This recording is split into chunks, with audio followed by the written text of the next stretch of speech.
Assalamualaikum warahmatullahi wabarakatuh. Perkenalkan saya Femi Dewi Napuspita dengan NPM 24063451122.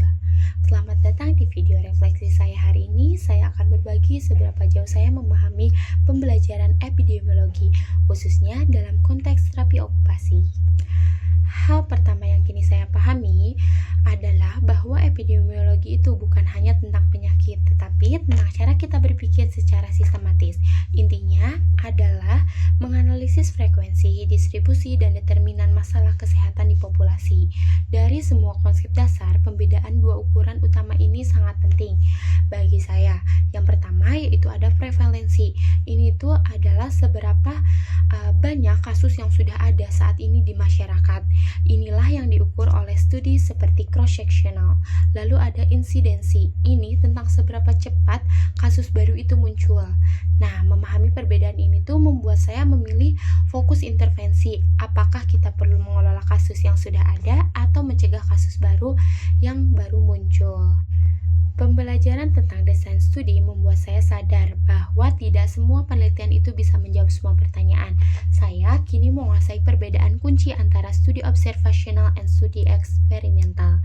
Dari studi observasional ini, saya paling tertarik pada perbandingan antara dua kelompok studi analitik. Yang pertama, studi yang menggambarkan atau deskriptif. Nah, studi ini tuh sebagai case report dan cross-sectional itu adalah fondasi.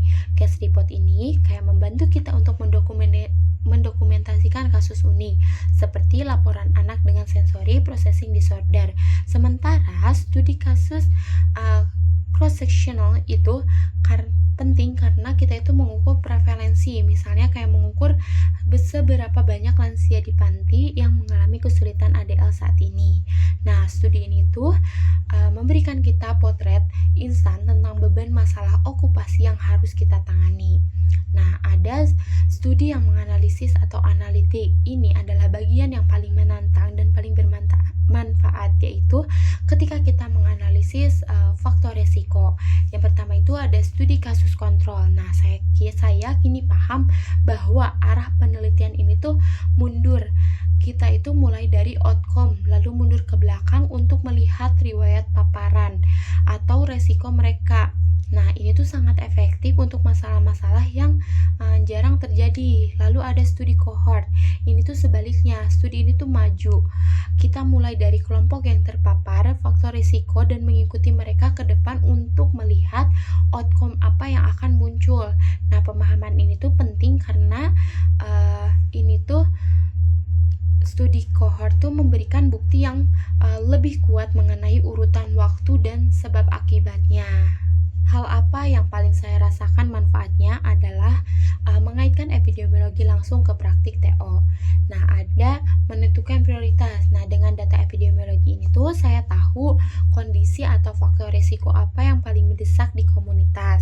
Misalnya, jika frekuensi masalah muskuloskeletal. Nah, pada pekerja garmen sangat tinggi, berarti kita itu perlu fokus pada intervensi ergonominya.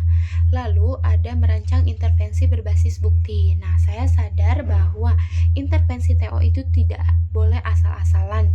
Dengan pemahaman desain studi ini, saya bisa mengevaluasi jurnal dengan lebih kritis. Saya tahu bahwa bukti dari studi cohort itu tuh lebih kuat daripada cross-sectional saat mencari hubungan sebab akibat.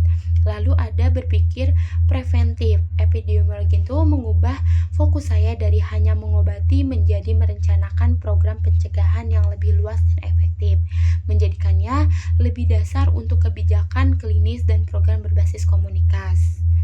Nah, sebagai penutup, saya menyimpulkan bahwa pembelajaran ini bukan hanya teori, tetapi tools esensial untuk menjadi terapi okupasi yang berbasis bukti. Saya yakin pemahaman ini akan menjadi modal utama saya dalam membaca penelitian dan merancang intervensi yang benar-benar memberikan dampak positif. Segitu saja video refleksi dari saya. Wassalamualaikum warahmatullahi wabarakatuh.